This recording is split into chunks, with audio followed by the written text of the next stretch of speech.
کتاب بادشاہ میں مصنف نے یہ بحث کیا ہے کہ کسی بھی لحاظ سے ریاست کی فلاح و بہبود اولین مقصد ہے، کیونکہ انفرادی اور اجتماعی زندگی کے اخلاقی معیار مختلف ہیں۔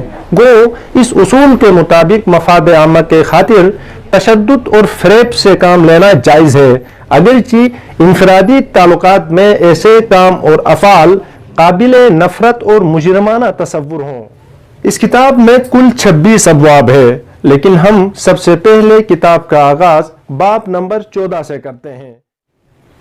میکیاولی یہاں کہتے ہیں کہ اچھی حکومت کے لیے حکمران یا بادشاہ کو جنگی معاملات میں ماہر ہونا بہت ضروری ہے، اس بنا پر اس نے فوجی معاملات کو خاص اہمیت دی ہے۔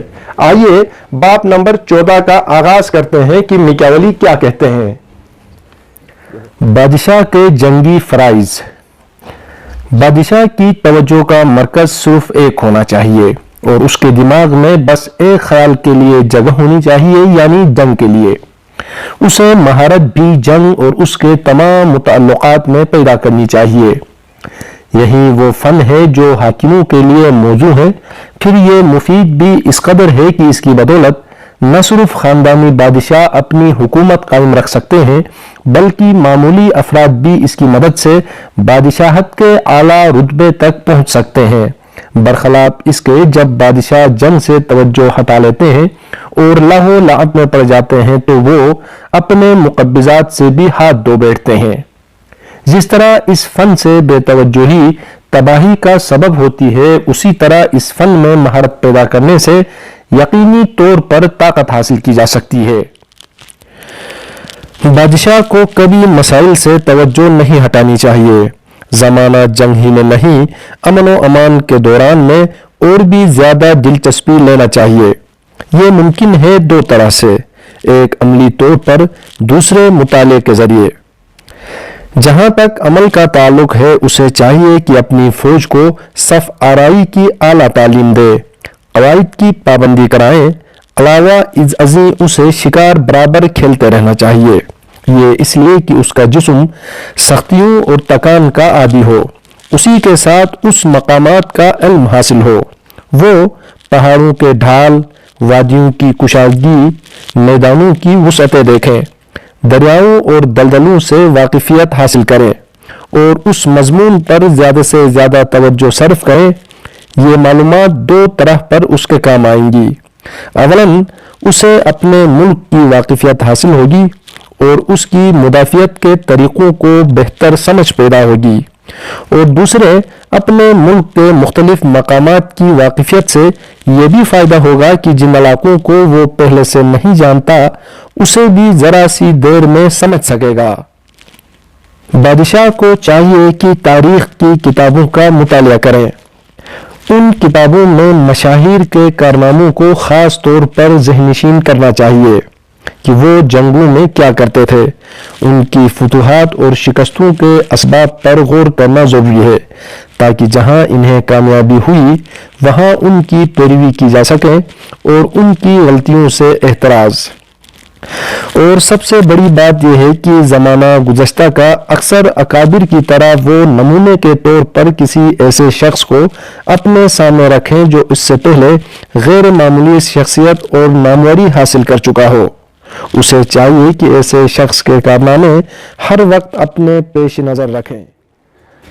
بادشاہ کے کسی حصے کی ایسی ہمگیر مذمت اور سرزنش نہ ہوئی جیسی مذمت 18ویں باب کی۔ اس کا عنوان ہے بادشاہ اور وفائے عہد۔ یہاں میکیاولی نے اعتراف تو کیا ہے کہ عہد و پیما کی پاسداری قابل ستائش ہے، لیکن یہ بھی کہا ہے کہ فریب اور بدعہدی سیاسی اقتدار قائم رکھنے کے لیے ضروری اور قابل معافی ہے۔ وہ لکھتا ہے، بادشاہ اور وفائے عہد۔ ہر شخص کو اس سے اتفاق ہوگا کہ بادشاہ کے لیے عہد و پیمان پر قائم رہنا، راست بازی اختیار کرنا اور دغا اور فریب سے کنارہ کشی اختیار کرنا نہایت ہی قابل تعریف ہے۔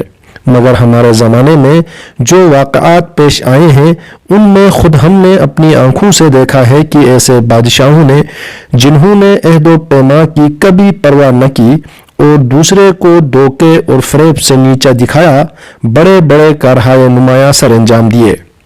اور وہ بادشاہوں سے کہیں بہتر رہے جنہوں نے راست بازی کو اپنا شعار بنایا۔ معلوم ہونا چاہیے کہ مقابلہ دو طرح ممکن ہے، بزور قانون یا بزور بازو۔ ان میں سے پہلا طریقہ انسان کے لیے اور دوسرا طریقہ حیوانوں کے لیے موزوں ہے، مگر دقت یہ ہے کہ پہلا طریقہ اکثر ناکام ہوتا ہے، اس لیے بادشاہ کو دونوں طریقوں کا معقول استعمال جاننا چاہیے۔ یہ سبق قدیم مصنفین نے ہمیں پوشیدہ طور پر سکھایا ہے۔ وہ ہمیں بتاتے ہیں کہ ایچیلیز اور قدیم بادشاہوں میں سے اور بھی بہت سارے کس طرح تربیت کے لیے سنتوچیرن کے حوالہ کر دیے گئے تھے، ایسا استاد رکھنے کے جو نصف انسان ہو اور نصف حیوان۔ پس ایک ہی معنی ہو سکتے ہیں، وہ یہ کہ بادشاہ کے لیے دونوں خصلتیں ضروری ہے، اور یہ کہ ایک کو دوسرے کے بغیر استقلال ممکن نہیں۔ چونکہ ضرورت اس بات کی ہے کہ بادشاہ حیوانی صفات کا استعمال عقل مندی کے ساتھ کرے، اسے نمونے کے طور پر شیر و روبا دونوں کو اپنے سامنے رکھنا چاہیے، اس لیے کہ شیر اپنے آپ کو جال سے نہیں بچا سکتا اور لومڑی بھیڑیوں کے مقابلے میں لاچار ہوتی ہے۔ چنانچہ جال کا پتہ لگانے کے لیے لومڑی اور بھیڑیوں کو بھگانے کے لیے شیر بننے کی ضرورت ہے۔ محض شیری پر بھروسہ کرنا کوئی دانائی کی بات نہیں۔ چنانچہ بادشاہ کے لیے نہ تو یہ ممکن ہے اور نہ اسے اس بات کی ضرورت ہے کہ وہ اپنے عہد و پیمان پر اس صورت میں بھی قائم رہے جب ایسا کرنے سے اسے نقصان پہنچتا ہو۔ عہد و پیمان کرنے کے جو اسباب تھے وہ باقی نہ رہے ہوں۔ جب انسان نیک ہوتے تو یہ مشورہ غیر مناسب ہوتا، مگر لوگ تو اکثر بے ایمان ہوتے ہیں، وہ اپنی بات پر قائم نہیں رہتے، تو بادشاہ کیوں اتنی سختی سے عہد و پیما کی پاسداری کرے؟ عہد توڑنا ہو تو بادشاہ ہزار بہانے تلاش کر سکتا ہے۔ زمانہ حال میں اس قسم کی بہت سی مثالیں ملتی ہیں۔ کتنے عہد نامے اور قول و قرار تھے جن کو بادشاہوں نے توڑا اور اس وجہ سے وہ بیکار اور بے معنی ثابت ہوئے۔ بادشاہ لومڑی کی طرح چالاک ہو تو کامیابی اس کے قدم چومے گی۔ البتہ یہ ضروری ہے کہ اس صفت کو اچھے رنگ میں پیش کیا جائے اور بناوٹ اور حیلہ سازی میں خاص مہارت پیدا کی جائے۔ لوگ اس قدر بھولے ہوتے ہیں اور فوری ضرورت سے اتنا متاثر کہ اگر انہیں کوئی دھوکہ دینے کی دل میں ٹھان لیں تو اسے دھوکہ کھانے والوں کی کمی کی کبھی شکایت نہ ہونے پائے گی۔ یہ بھی اچھی طرح ذہن نشین کر لیں کہ بادشاہ اور خاص طور پر نیا بادشاہ ان تمام اصولوں پر عمل پیرا نہیں ہو سکتا جو انسان کو نیک سمجھ کر وضع کیے گئے ہیں۔ اپنی بادشاہت برقرار رکھنے کے لیے وہ اکثر مجبور ہو جاتا ہے کہ ایفائے عہد، نیکوکاری اور دینداری کو خیر بات کہیں، اس لیے اپنے رویے میں تبدیلی کے لیے اسے ہمیشہ تیار رہنا چاہیے۔ قسمت الٹا پلٹا کھائے تو وہ بھی اپنا رخ بدل دے۔ البتہ جیسا کہ میں پہلے کہہ چکا ہوں، جب تک ممکن ہو نیکی کا دامن ہاتھ سے نہ چھوڑے، مگر جب اسے ترک کرنا ضروری ہو تو یہ بھی بے باکی کے ساتھ کر لے۔ میکیاولی نے کتاب کے متعدد ابواب صرف اس لیے وقف کیے ہیں کہ حکمرانوں کے لیے مختلف حالات ہیں، لہذا ان کا مناسب طرز عمل کیا ہے۔ وہ سوال اٹھاتا ہے کہ آیا لوگوں کے دل میں محبت پیدا کرنا بہتر ہے یا خوف و دہشت؟ میکیاولی ایک مقام پہ لکھتا ہے، پس بادشاہ کو سنگ دل مشہور ہونے کی پرواہ نہیں کرنا چاہیے، اگر اس سے وہ اپنی رعایا کو متحد اور مطیع و فرمان بردار رکھ سکے۔ جو کوئی دو ایک دفعہ سختیاں کر کے فتنہ و فساد کا خاتمہ کر سکے، وہ آخرکار ایسے بادشاہ سے زیادہ رحم دل ثابت ہوگا جو نرمی سے ڈیل دیے چلا جاتا ہے اور جس کا نتیجہ لوٹ مار اور خون و خرابہ ہوتا ہے۔ ایسی نرمی سے پوری مملکت کو نقصان پہنچتا ہے، برخلاف اس کے سختیوں کا اثر صرف چند افراد پہ پڑتا ہے۔ یہاں یہ سوال پیدا ہوتا ہے کہ بہتر کیا ہے، محبت نظر سے دیکھا جانا یا خوف کی نظر سے؟ صحیح جواب تو یہ ہے کہ دونوں ہوں تو کیا کہنے، مگر محبت اور خوف دونوں کا اس طرح یکجا ہونا قریب قریب ناممکن ہے، اور جب ان میں ایک کا انتخاب لازمی ہو تو یہ کہیں بہتر ہے کہ لوگ محبت کی بجائے ڈرتے رہیں۔ اس لیے کہ لوگ عام طور پر ناشکر گزار، مطلون مزاج اور ناقابل اعتبار ہوتے ہیں۔ وہ خطرے سے بچنے کی ہر ممکن کوشش کرتے ہیں اور نفع کی لالچ ان میں کوٹ کوٹ کر بھری ہوئی ہوتی ہے۔